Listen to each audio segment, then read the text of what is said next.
Okay, so now we've looked at some examples, let's talk about what your task is actually to do this week. Okay, so what I want you to do is I want you to choose a simplistic game, so a game that's perhaps got a less obvious narrative, but it does have a narrative, one that we know, maybe an older game perhaps, one that's maybe platformer or that type of kind of puzzle, less involved story when you're actually doing the gameplay.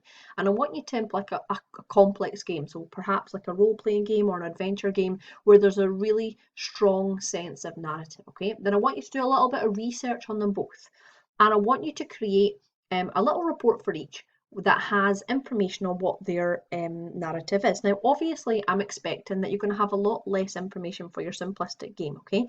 But even things like Spyro and stuff like that, they do have some sort of narrative. So talk about what it is. When I was having a little look at Sonic, then we've obviously come up with a storyline that Doctor Robotnik is there. He's an evil scientist and is trying to take over the world. He has to collect 6 Chaos Emeralds, which are located all across South Island. And basically, what Sonic has to do is to try and stop him. Okay, to stop it, he has to use his special power, which is being able to run at speed, which then gives him other kind of options with landing on top of people or spikes coming out of his back because he's a hedgehog, that type of stuff. A lot of the animals have been turned into robot animals, so he's having to travel around the different areas, collect rings, and basically try and take out the robot animals, change them back or save them effectively, change them back into normal animals, and then try to collect all of the emeralds before Dr. Robotnik does so that he can defeat him and bring peace to South Island. Okay, so there's a narrative behind that game, although you don't get a lot of it through the gameplay, but it's done through kind of intro videos and storyline, and I suppose with older games it would perhaps be done through the booklets and stuff that you would get with the games. Okay, then I took a look at Life is Strange because it's a game that I've played, and basically it's a story about it's all about narrative is what I should say. So it's not actually a game as in you play, you control a character, you move about much. Yeah, you do move about and you move to different areas and you talk to people, but it's a lot about the choices of the talking and the actions that you take that develop the game. So all of it was kind of released in episodes, 5 different episodes for the main story of Life is Strange. And basically, what happened is you followed the main protagonist called Maxine Caulfield, and she was an 18-year-old girl. She was a senior at a high school, and basically, she realizes that she can rewind time.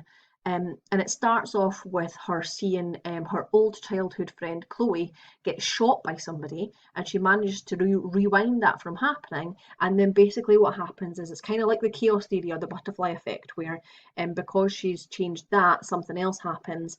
And then basically, she goes through the whole story having to rewind certain points because of choices that she's made. Or you can rewind choices that you've made. They have impacts on the storyline, and she starts to get premonitions of bad things that are going to happen. She's trying to stop that from happening, basically, without spoiling it too much. That's what happens, and she has to deal with all the consequences of her rewinding time. And there's a number of kind of different scenarios and gameplay based on what it is you choose. Okay, so I'm obviously not expecting you to know these off by heart. If it's a game that you've played, I suppose like me, I could probably write the entire narrative for Red Dead Redemption. But if it's a game you've played, absolutely that's fine. If not, I want you to go and find 2 or 3 sources, please. So find 2 or 3 sources, use that to come up with your own words for what the game is, okay? And I'm like obviously expecting report 2 to be a lot bigger than report 1 because report 1's going to be on a much smaller game with a lot less complex narrative. Okay, if you look up the narrative or the plot summary, they're sometimes called, for some of the more complex role-playing games, you will see screeds and screeds of information. So you're going to have to pull out the main points there, try to make yourself a reasonable amount of information. And I put those 2 together just so you can see what the level of the work that I'm expecting there. Okay, after you've done that, this is where it comes to the interesting part, right? So there's a website online called Young Game Developers Bafta website, okay? And basically, if you type in idea generator or game generator on Google, it'll take you, it's one of the first web pages that come up, Young Game Developers website. I've just put a hyperlink in here. Okay, so it's ydg.bafta.org. And basically, if you type in game idea generator into Google, this is the first website will come up. I'll take you to this page. Okay, and then basically you're just going to click on the start button and it's going to generate an idea for you. Okay, so give me a game. Lovely sound effects, but I'm aware that you guys can't hear that. So we've got, it has to be in space, you have to be able to remove all of the enemies, it's going to have a genre of racing, so some sort of racing in there. The rules are that you bounce off the walls, and the random feature that they want you to try and include in there is colours, so perhaps the enemies have different colours or whatever, okay? If you don't like the first one that comes up, then that's absolutely fine. Free to take another one. So there's a different example inside a computer. You've got to try and reach a destination, so perhaps it's reach the main processor. It's an adventure type game, and then you can't do the same thing twice in a row as your extra rule or feature, and it has to involve music somehow. Okay, so come up with an idea. You can click it as many times as you like, and then what I want you to do is take like a wee snippet or screenshot of that, so I can see what you were given, and then you're going to create your next task. Okay, and your next task is going to be to come up with a game idea. Okay, so I was given supermarket. You had to complete the puzzle. It was a puzzle game. You must not be seen, and there was something spooky. So I was basically, your last idea is you're going to come up with a game. Okay, so this is the game I came up with. The spooky, I kind of took something spooky as a kind of horror-ish related theme. Okay, so I've come up with something that's a little bit darker. So I've got something called Street Life. And you're a street kid on the streets of India. Your parents have both died from an illness that's broken out in the village. So that's kind of my spooky horror type theme. The authorities are gathering up anyone related to the households who have had this illness and are sending them away. As you have no money or income, your task is to stay alive by raiding local shops and supermarkets to get the supplies that you need. You have to be careful to not be spotted by the authorities as they patrol the shops and streets.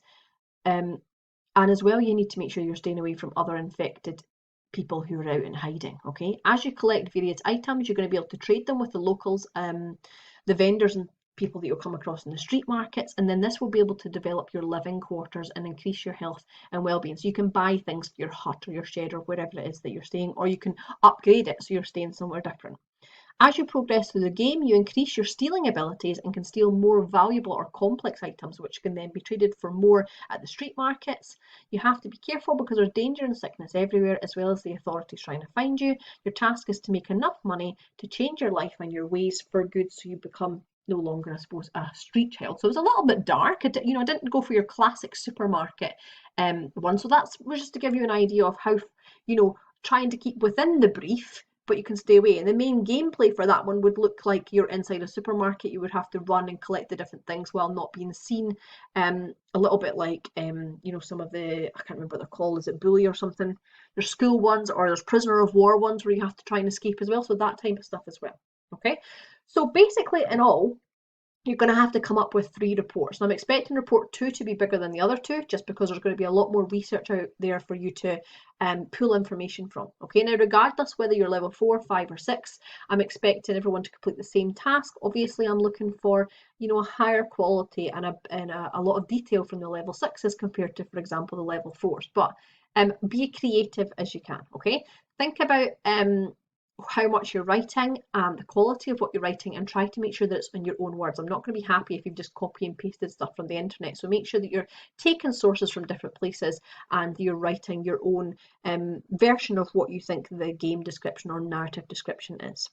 If you're doing it on the computer, which I'm aware that not everyone is, but if you are, can you try to support with pictures where you can? So you can see that just for the first 2, I've just put in pictures of what the actual game looks like. And you can, use some to support your narrative if that helps in various places. Totally fine. And with your own game, perhaps just a couple of brief shots. And if you are not working on the computer, maybe just a drawing of some kind, to give me a bit of an idea of even just gameplay or something that kind of has given you your idea.